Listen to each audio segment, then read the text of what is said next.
नमस्कार, आप देख रहे हैं ईएच न्यूज नेटवर्क और मैं हूं आपके साथ ज्योतिका। आइए रुक करते हैं खबर की ओर। सीएम अशोक गहलोत को एक के बाद एक कांग्रेस के ही विधायक घेर रहे। ओबीसी आरक्षण की खामियों को दूर नहीं करने को लेकर सीएम तक को जिम्मेदार बताकर आंदोलन करने की चेतावनी देने वाले बायतू से विधायक हरीश चौधरी चर्चा में बने हुए हैं। अब दूसरे विधायक हरीश मीणा ने गहलोत को पत्र लिखकर शिक्षा विभाग के कार्मिकों को लापरवाह ठहराया है। मीणा ने सीएम को अगले विधानसभा सत्र में सरकार का विरोध करने की चेतावनी दी है।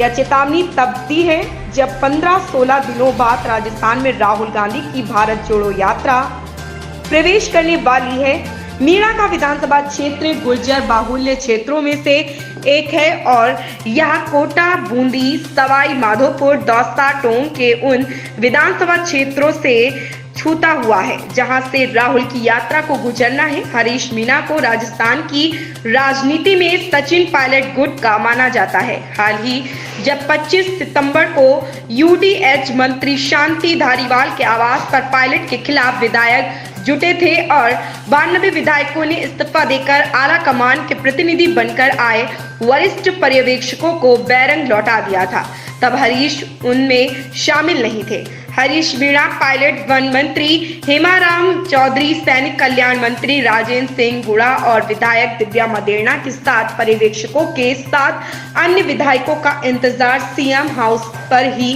कर रहे थे। हरीश मीणा ने भास्कर को बताया कि सरकार ने खर्चे को कम करने के नाम पर स्कूलों को बंद करने की योजना बनाई है, जो पूरी तरह से गलत है। कल को खर्चा ज्यादा हो तो पानी, बिजली, अस्पताल, सड़क को बंद नहीं किया जा सकता।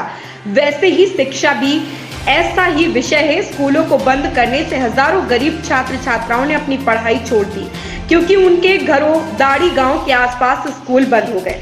उन स्कूलों में कार्यरत शिक्षकों के पद भी कम हो गए। नई भर्तियों में वे पद शामिल नहीं है। ऐसे में बेरोजगार शिक्षकों के लिए नौकरियों के अवसर भी कम हो गए हैं। राजस्थान में यह दोहरी मार पड़ रही है। एक तरफ तो बच्चों को पढ़ने का अवसर नहीं मिल रहा और जो पढ़ लिख चुके हैं उन्हें नौकरी नहीं मिल रही है। मैंने अभी पत्र सीएम को लिखा है और मेल भी कर दिया है। कल कोशिश करूंगा कि सीएम और शिक्षा मंत्री डॉक्टर कल्ला से बातचीत करूं। कोई कार्रवाई अगर इस विषय में नहीं की गई तो विधानसभा के अगले सत्र में सदन के भीतर उसका पुरजोर विरोध करूंगा। विधायक मीणा ने यह पत्र सीधे सीएम गहलोत को लिखा। अब वे इस विषय में सीएम और शिक्षा मंत्री को डॉक्टर कल्ला से मुलाकात भी करेंगे। हरीश ने पत्र सीधे मुख्यमंत्री अशोक गहलोत के नाम लिखा है, लेकिन उसकी एक कॉपी शिक्षा मंत्री बीडी कल्ला को भी भेजी है। पत्र सीधे कल्ला के बजाय सीएम को भेजना राजनीतिक हलकों में चर्चा का विषय बना हुआ है। हरीश ने पत्र में लिखा है कि प्रदेश में 10,584 प्राथमिक और उच्च प्राथमिक विद्यालयों को विलय खत्म करने की तैयारी की जा रही, जो शिक्षा विभाग के कार्मिकों की अकर्मण्यता को दिखाता है। स्कूलों को बंद करने की योजना मेरी समझ से परे है। स्कूलों में नामांकन बढ़ाने के प्रयास करने के बजाय गरीब बच्चों से उनके स्कूलों को छीनना गलत है।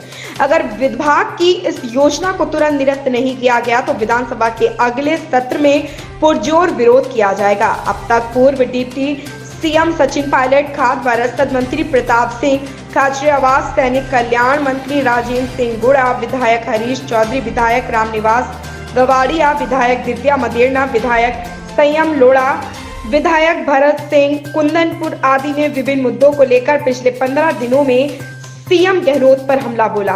अनुशासनहीनता के मामले में शांति धारीवाल, महेश जोशी और धर्मेंद्र राठौड़ पर अब तक कार्रवाई नहीं होने के लिए भी गहलोत को जिम्मेदार ठहराया गया है। सोशल मीडिया से लेकर प्रेस कॉन्फ्रेंस कर गहलोत पर जो हमले किए जा रहे हैं उन्हें लेकर राजनीतिक हलकों में खासी चर्चा प्रदेश में बनी हुई है। ऐसी ही खबर से जुड़े रहने के लिए देखते रहिए ईएच न्यूज नेटवर्क।